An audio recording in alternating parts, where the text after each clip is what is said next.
Okay, I will ban Awaken the Data Spirits. Domination. Escalating hostilities. I really don't feel like making decisions, so I'm going to roll. 1, 2, 3 will be loot and salvage. 4, so it will be seize ground. Okay. And we have to roll for attack or defender. Okay, I roll a 6. And I roll 3. So you choose. Attacker. I'll pick the red side. Okay, then I'll stay blue. Okay, most megy. Is it on? It is. So how about you talk a little bit about the map now, because I just spent 10 minutes talking about it, which you didn't record. Sorry. We are professionals. So in the middle we have this big, long Chalnas, heavy. Pathfinders can just use a marker light over the windows. Then right now on our left is an Octarius heavy, with the light covers on the top facing inwards, which I usually don't really like. Yeah, it also means that if you run up on it from the red side, you can work out some shots onto the blue side, but not necessarily the other way around, because the If you have a silent obscuring piece is facing red side, which is a big deal for these Octarius pieces. Yeah, and also, well, it was before the new ruling. You know, they just changed it again. And they rolled it back. Really? I haven't checked it. Yeah, they have. Basically, what they wanted with that FAQ is that you shouldn't be able to shoot under the rampart. That's all they wanted to use that rule for. And then they worded it pretty badly, and they rolled it back and made another clarification that basically says this, that if you are behind the rampart, you're concealed. Even though using trigonometry and arcane sciences, there are angles where you could shoot under the rampart, it doesn't matter. The rampart is there to protect you. As you were explaining, there's a big middle piece that kind of defines the map, and then we have the flanks. The flanks lend themselves more to lines of attack, but Pathfinders, of course, using the drones or climbing ropes, could maybe do some surprise moves through the middle as well. Although climbing from blue side to red side through the piece is more problematic because you have to pay the cost for crossing the rampart, even if you have the ropes. Whereas going the other way, red to blue, is perhaps easier. There's really a lot of different loadouts, I think, that are very valid with the Pathfinder team. Well, at this time, yeah. Nowadays it's more for marker light spam. Yeah, so at this time you still had the sort of the grenade style and the marker light style, or the mixed style in between. But not just that, even if you choose the marker light style, I think there's a place for the recon drone or a mix of drones. And did he take a shield drone? Well, that's the model for a shield drone. I can't even recognize it. I've never used a shield drone. I think, as I said, Pathfinders are very customizable, and people have their own preferences. The recon drone, of course, can analyze and give relentless to grenades, and you otherwise can't really buff your grenades. I would personally go for the 13 operative loadout in this matchup, just to have the last say. Against mirror, probably going for a wider approach, so 13 operatives. I concur. Okay, I'm ready with this. Okay, so 13 operative loadout with a gun drone with 2 Shaslas. Rare rifles, of course, because why would you take Ion against guard equivalent? What did Marv leave behind? He might have left on the comms. I think I've seen Marv play without comms, which I don't agree with at all. Yeah, comms is always a good piece. Oh, I didn't see. So you don't have comms and you have. He's a very shooty guy, so I understand it from that point that he doesn't value the comms. But sure, you have the Monka turn where you have the free dash anyway, which is what you usually use the extra APL for. But it's just one turn out of 4, right? And there's so many models that could benefit from. Yeah, it's too good to give up, in my opinion. Yeah, but Overrun versus Vantage, just a tough one. I don't really like either.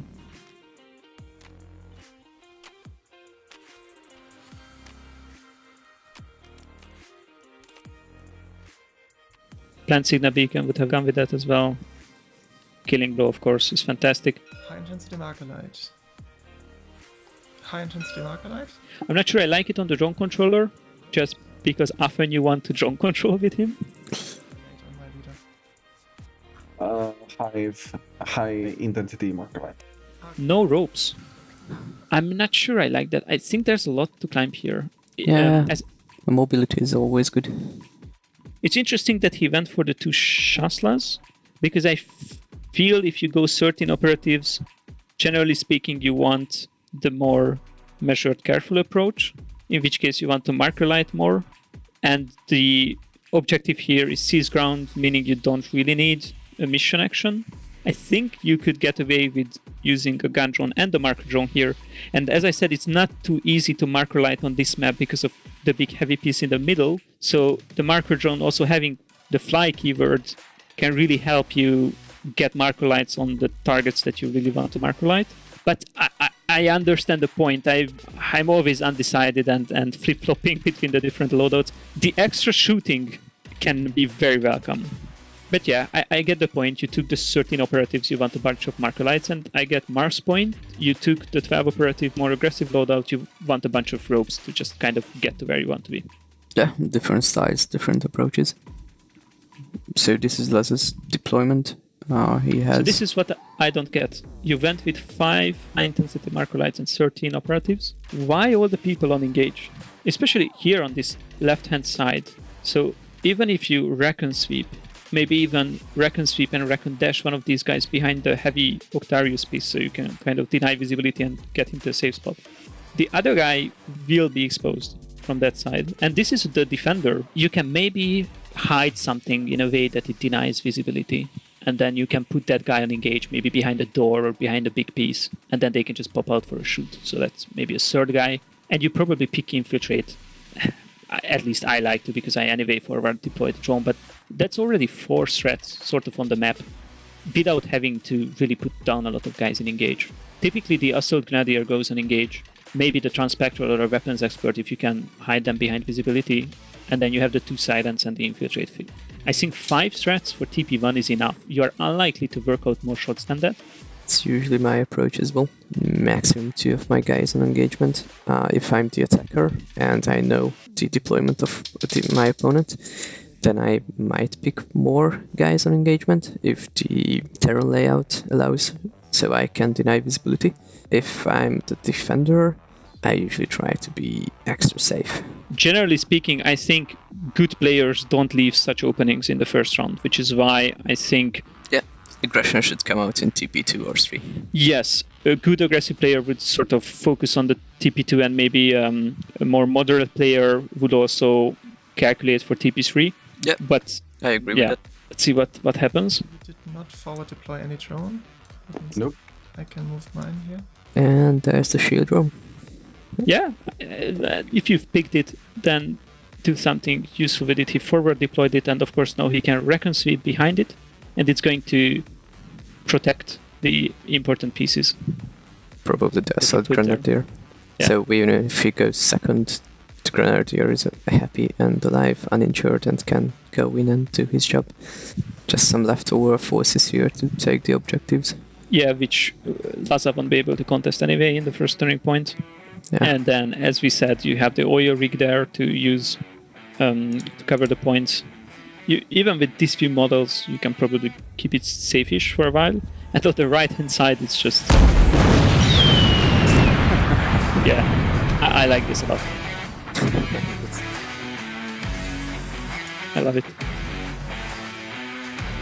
The map here plays a crucial part, so if he can sort of dash behind that Octarius piece there, get his shots off, basically Laza will have to work very hard to work out shots behind that piece, because Octarius pieces just really deny visibility super hard. Yeah. And they are a fantastic jumping point because they have the door, this piece even has a hatch, it's also connected of course to 2 objectives. So yeah, this is just gonna be brutal. Interesting. It's interesting that he chose recon. There's a bit of mind game here, of course.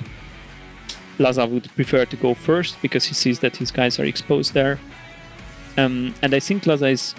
I would have picked Fortify there as well if I really wanted to get the initiative, because usually with the recon drone, because you have the recon dash option anyway, or an additional scouting option anyway, you typically pick Infiltrate as the attacker, because Infiltrate beats Infiltrate and it beats Recon, and these 2 are picked much more than Fortify is.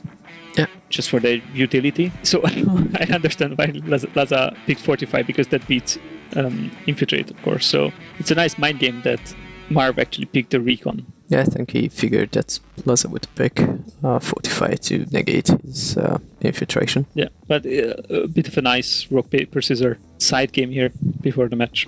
Yeah. Here, and then and this guy. I'll declare Montka. I'm going to declare bonded. Yeah, bonded sounds great. Let's do this together. I mean, Yeah, I'll declare Monka too. Yeah, of course, you have to. With this many engages, you do this one last. do everything.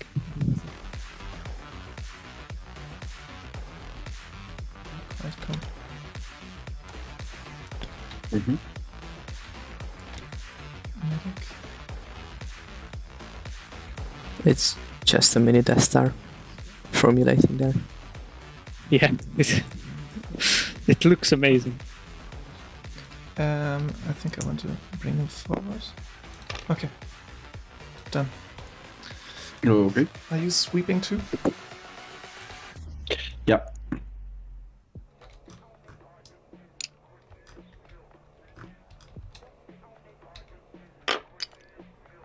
I'm not sure why Laza Recon sweep there, because he could have Recon sweeped more towards his kill zone edge. Probably to negate the grenade. Yeah, at least 3 models would have been within 2. I don't think there's a good option here. I really don't.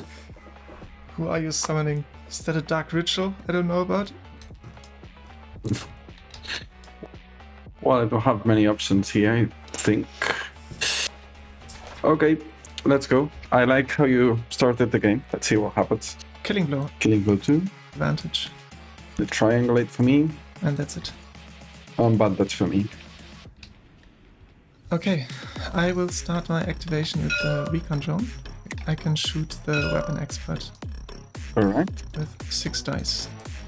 And I have bonded active, ceaseless, so I can reroll the 1 and the 2. Okay. And that is 4 hits. So I'm going to make 3 saves. 5 up, I save 1. So 3 hits still go in, he dies.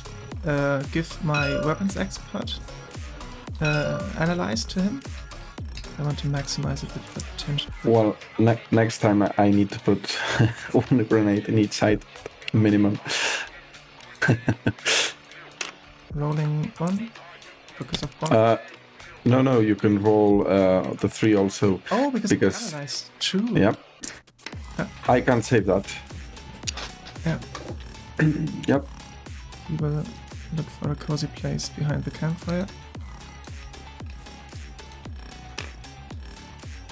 Okay, I move 3 with the dash, and I'm going to attack the assault grenadier. My shield drum is gonna do the saber protocol. Okay. I'm going to reroll that 3.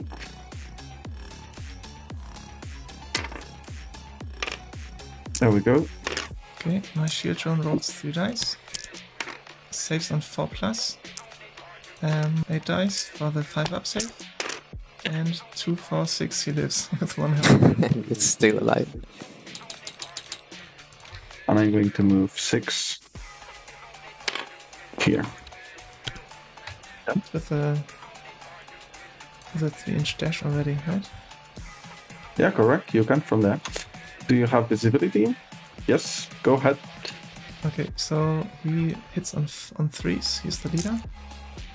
With a normal gun, I'm going to roll 2 and retain 1. So he dies. On this side. Okay.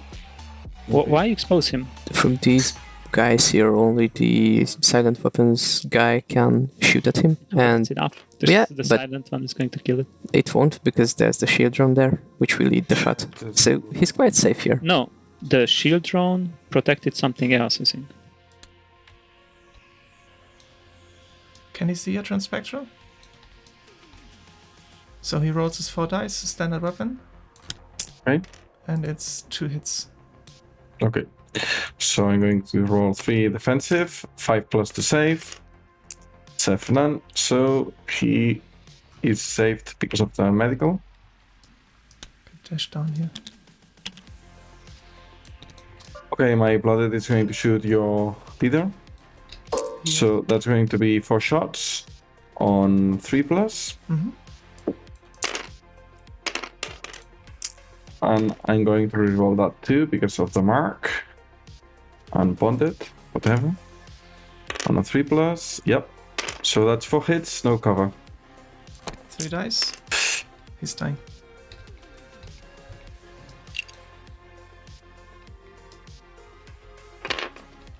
Your turn. Like in a strange way. Like this. 3 here. And I have 3 left. 2 here. And 1 inch here. My comms, he's going to give 1 action to my Transpectral. And he's going to put 2 marks on this guy. Okay, I think my bladder is gonna activate. He's gonna go scramble over with this thing. Yeah, okay. And he has to be within 1 inch. Yeah. So this might be fine. Mm-hmm. And he can, if he moves a bit to the side, he can shoot your guy in the open here. That's a nice move. Yeah. Like it. Okay, Wow. of course. So he dies. I go with my free dash. Now I can see the antenna of your thing. Difficult to see it actually. Yeah, I don't like shooting that. So this would be 4, and this would be 3. Right? Mm-hmm. And now I'm going to shoot this guy with my Transpectral. Mm-hmm. So I'm going to hit on 5s. So I'm going to reroll. 2 crits. Those two. That might be a kill. Looking for 5 ups. Okay. And rolling 3 dice. Wow. You live. That's 5 damage. Yeah. Okay. From here, the entire thing. Yep. 4 dice. I can reroll 1 of them. 3 hits. He's at 4+. Man, So he dies. did you save a single one yet? Don't think so. I mean, I'm not losing because of dice. You played really good, so I'm not going to be angry at that. Actually, I think the dice have not. There were Actually, few outlines, but I think So they were the every. dice looked ridiculous just because of all the 6s and everything, but the actual percentages kind of were where they were supposed to be. So all the kills were high percentage, and the non-kills were low percentage. Yeah. Gonna go there and shoot at your Transpectral. Rerolling nothing. Thing. So he dies. Well, It just would be nice if it. I'm happy. I'm happy that dice are like this in a game I'm going to lose anyways. The big outlier here was the Transpectra shot into the Transpectra, which was a kill, and that was like a 35%. All the others, I mean, shooting with the Transpectral on a 5-up, even if you have a reroll, is not a guarantee for anything. It looked ridiculous because he rolled over the crits, and then Marv rolled the crits, all the crits on defense, but it was not a super high percentage shot. And this gun drone shot on an injured, Oh, it was a guaranteed kill with Relentless. basically a guaranteed kill. It's just, it looks again ridiculous because he didn't need the Relentless, but he had the Relentless, so. And I a hit. retain one. And Oh no, you can't retain. On an engaged drone, you can't another retain. die. Yep. And it's not a 6, look at that. So you take 3 So it didn't make a difference because he rolled the save. So it's 3, yeah. 3 plus the mortal wounds. Exactly. 1 and 2. Come on. Is that inside? Yeah, that's good. He could probably lift his foot a bit and then he should be good. Okay, my drone controller is gonna scramble over. Yeah, and you're going to shoot with the drone. Exactly. The marksman, yeah. This guy here. So you're shooting Rolling my marksman? one higher. I need 5s, but I can reroll everything. No, he needs 6s. Why 5s? Well, he's taking an overwatch shot. Yeah, but he's injured. Yeah. So it should go to 6. He rolled the crits anyway, so maybe it won't matter. So neither mistakes mattered, because on defense he rolled a successful save with one of his dice and he couldn't save the crit anyway. And then here he rolled 2 6s and Laza didn't roll any successes. 2 here, and that's my activation. Corner. 5. Can I ignore your cover, or do you have cover? I don't have a cover because you have full visibility here. Doesn't matter. I don't have a cover. Engage drone. He rerolls 1 for bondage. Nope. That's 3 hits and 1 critical. Oh, come on. How many guys do you have? Yeah. Only one guy. I'm going to concede right here because the only option I had it was like, I don't know, moving 9 here and or maybe here next turn trying to throw a grenade or something, but it won't happen. And I don't know, you played really well. I like your tactic. Yeah, I think that's the end. Yeah. All in all, a very interesting game to see. Certainly a game I wouldn't ever play. So on the right hand side we saw a really nice capitalization from Marv on all the engage models there. He really did a fantastic job of exploiting it. He went like super hard. He chose recon twice, the dash twice. He recon sweep with everyone. He was in a really good position. He had the shield drone there to protect an important model. Of course, he had the recon drone take a almost guaranteed kill on a weapons expert, then analyze, kill the other weapons expert. The gun drone didn't have a good answer. So yeah, that flank was lost. The interesting thing to me is that even the other flank, where Laza had more models, was lost as well. I think Marv did a good job of using the Transpectra to take a shot across, and then the gun drone was also in a good position to kind of fly to this position and take a shot. And I think the move with the Blooded was fantastic. The scramble shot was really well thought out. He's not tapping the point, I think, which, if it was a longer game, could have been problematic if he doesn't have anyone to tap that point. But I mean, he saw an opening and he took it. Yeah. He took it, and at this point, it's 100% the right play. Just clean up the opposition team, and then you can score all the points you want. Yeah, from TP2, you have free reign over the map, basically. Yeah, super interesting game. Yeah. Definitely not a game that I will get to participate in, but it's really interesting to see others play different styles and then take something from that. So it was a fun game to commentate on.